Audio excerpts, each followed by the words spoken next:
It is disgraceful. It is shameful. And even more shameful that there are some people that are trying to defend the indefensible. Anyway, it is clear to us that this is not the caliber of leadership that we are going to subscribe to. And as we have invested effort to fight Biya and his cohorts, to demonstrate to them that we are prepared to settle for something different and improve, Sako and his gang must understand that it is not them that measure up to anything. They should continue to waste time, continue to wind away into irrelevance. The revolution must move forward.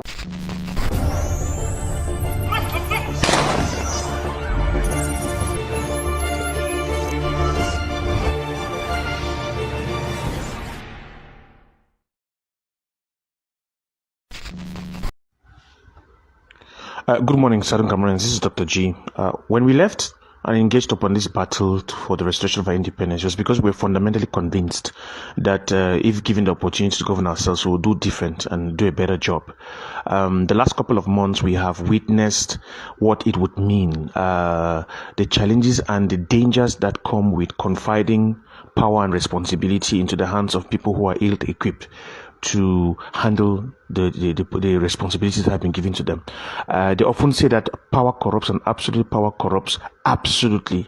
They often say that the dangers that come to every leader is demonstrated through three critical factors: his attitude to women, his attitude to money, and his attitude to power. I think that Dr. Samuel Sako Ikome is the worst thing that ever happens to us as a people in this revolution.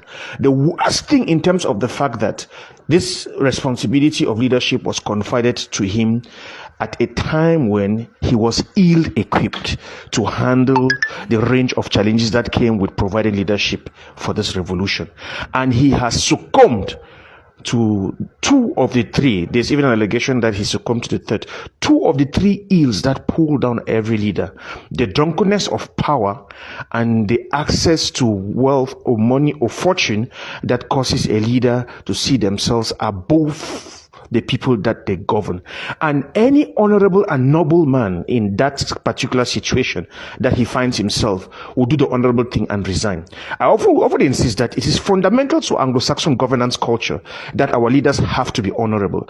Accusations that are leveled against an individual do not even need to be established. All they need to do is create the kind of noise and distraction that distracts away from focusing on the core objective of our mission at a particular point in time, for a reasonable and right-thinking leader to realize that it is time for him to step aside for the greater good, for the sake of the revolution and the advancement towards our objective. Unfortunately, Sako has demonstrated to us that he is part of our Egypt that we are taking with us to the promised land. He has demonstrated to us that we have been enslaved for 57 years and our mentalities have been transformed to the extent of the compromisation of our own fundamental values as proud Anglo-Saxon cultured individuals. It is a wake-up call and a realization, a lesson that we need to learn, that this fight that we are fighting is not going to be as easy as we thought it was going to be, because right within our own ranks there will still be people that demonstrate the attitudes and the cultures that they have copied from La République Cameroon. Attitudes of unaccountability, of shamelessness. You know, when an individual sits and can look you square in the eye and still feel presidential, when he has questions to answer about money that was destined to feed refugees and children and provide resources to our boys that have courageously stood up to stand up in defense of motherland, when this person has presided over a scam, a scheme that has siphoned thousands and hundreds of thousands of dollars away and cannot provide action. How such a person has the calmness to still pass for a leader, it beats my imagination. But Southern Cameroonians, it is a wake-up call for us to realize that as we begin to march on towards Buea, the journey down to our independence and the restoration of our dignity as a people will be riddled with obstacles and hurdles. But we must never give up. We must never relent. We must never stop, because that which we have set ourselves to do is our generational mission. Whoever skips a fight today lives to fight one day. The giants and the Goliaths that we do not pull down today, we are going to leave those same giants for our children to fight against. This individual is shameless. I'm appalled that there are still people that have the courage to stand and defend the defenseless, because the consequences of his actions are immeasurable. We have boys today that are below the knee, that have been buried. Their life has been lost permanently because their weapons were not changed in time. We have people today who have been succumbed to the bribery and the influence of the Republic of Cameroon because their hardship was not addressed in time. The solidarity that we expected from the rest of us did not come on time. We have a community that is currently been thrown in doubt. They have lost confidence. They said this whole thing has been a scam all through. Why? Because an individual took up responsibilities, could not discharge them, and when we turned around and said this is not helping the revolution, he clung on to power. Who hangs on to power in the middle of a revolution? When there's an outcry to tell him that, listen, chief, in the interest of our collective good, even if you do not recognize whatever it is you are being accused of, step aside for a minute so that we can demonstrate and send a signal to the people that these are the values of governance and leadership by which we stand by. No, he would rather hang on and let the ship collapse with him. It is either his way or the highway. He would rather falsely accuse Sako and bury him in jail and say he would rather rot in jail so that he should be called president. He would rather send out lies and manipulation and get people to think that our leaders are fundamentally being compromised, even if he does not have evidence to sustain the same, so that he should remain in power relevant. What power are we talking about? What relevance are we talking about? Is your relevance in leadership not judged from the fruits of your actions? Why would you want to cling on to an imaginary position when it is evident that your continued tenure of such a position is bringing further division and bring the revolution into disrepute?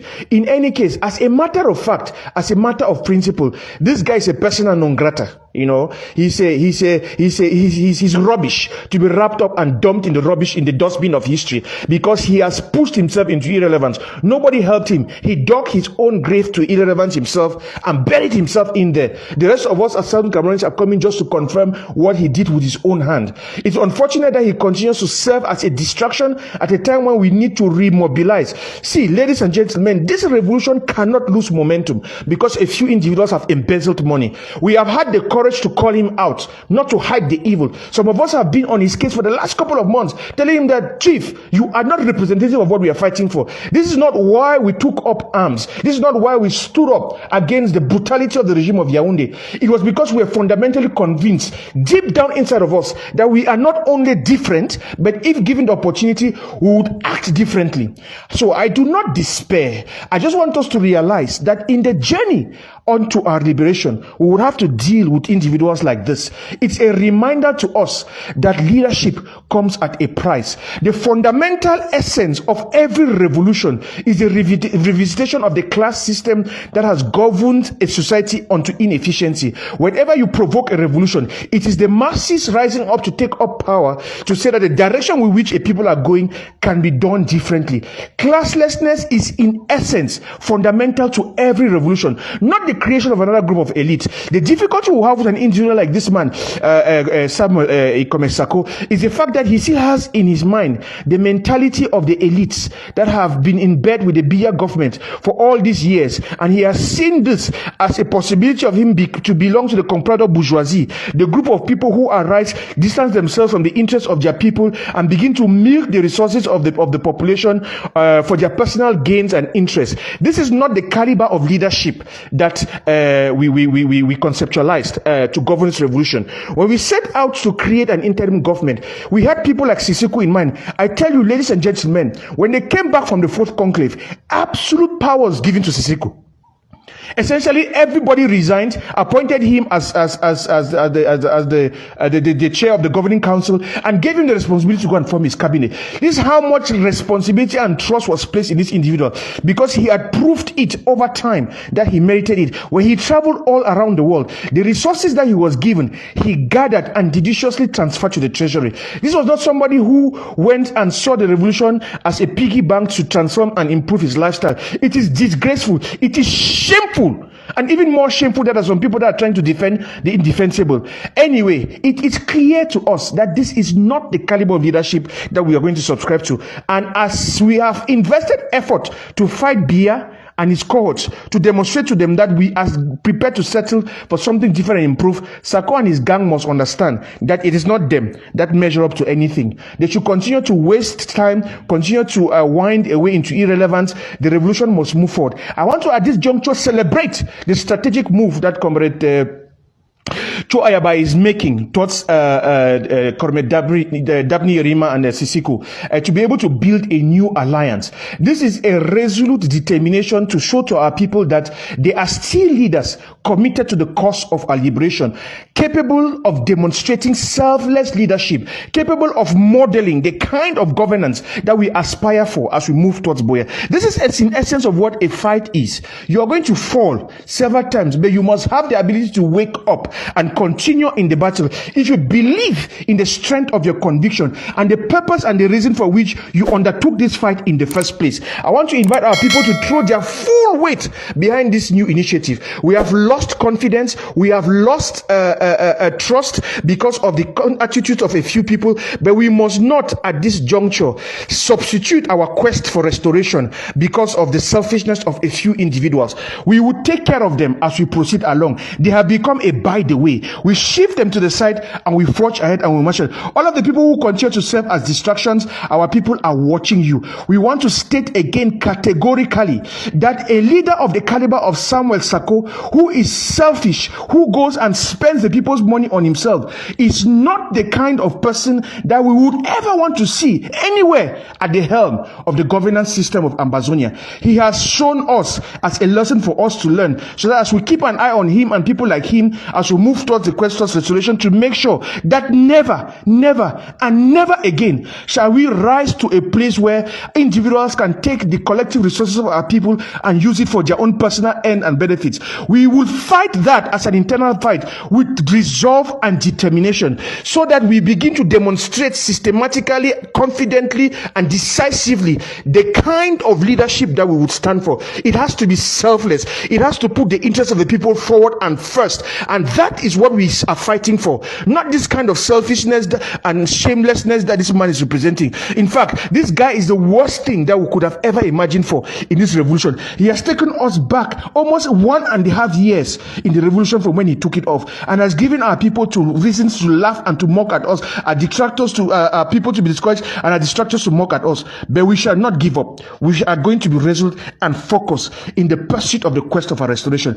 Ladies and gentlemen, there's a new era that is dawning. We still have people who are conscious of the restoration quest, who are taking the necessary steps and adjustments that it takes to move forward in the realization of the challenges and difficulties that we face. I want to encourage each and every one of you to regain strength, to regain confidence, to step up your efforts in providing support. We cannot give up and be discouraged at the first obstacle that we face. We have seen the obstacle, we have seen the devil in the detail, we know what it looks like, and we know moving forward what to avoid in the caliber of leadership that we entrust responsibilities. Aluta continua, long live the freedom of the Southern Cameroons, and we march forward towards our independence. In the initiatives that are going to come up, in the Washington Convention that's going to happen between Cho Ayaba and Sisiku, I call our people to hold their breath, to throw their weight behind this effort, and to push it forward, because we must make adjustments as we evolve. We must make adjustments as we move forward towards quest of restoration, so that we will regain the kind of resolve and determination that we had a couple of months ago, and set this revolution back on track. As we move forward, the rest of the detractors are going to be relegated to the dustbin of irrelevance, and that is a certainty. It is something that we know is going to happen, as has already happened, but we must watch out to make sure that never and never and never again shall we confide the destiny of 8 million of our people into the hands of conmen and distractors that Sako and his gang are. They are a fundamental disgrace to our aspirations, and we say it without shame that they should have long tendered in their resignation as they continue to act as discussion. We ignore them and we move forward, because this battle is bigger than any single individual, and no single one of them, notwithstanding their intentions and their collaboration to act as handlers of the Republic of Cameroon, can stop this battle. I just needed to stop by and just remind our people to say that this guy, every time you look at him, every time you think about him and everything he has done, remind yourself that this is exactly what we are fighting against. That never again we find ourselves in a place where we give leadership responsibilities to an individual that has the ability to be able to do something like this to us. Aluta continue, the march continues.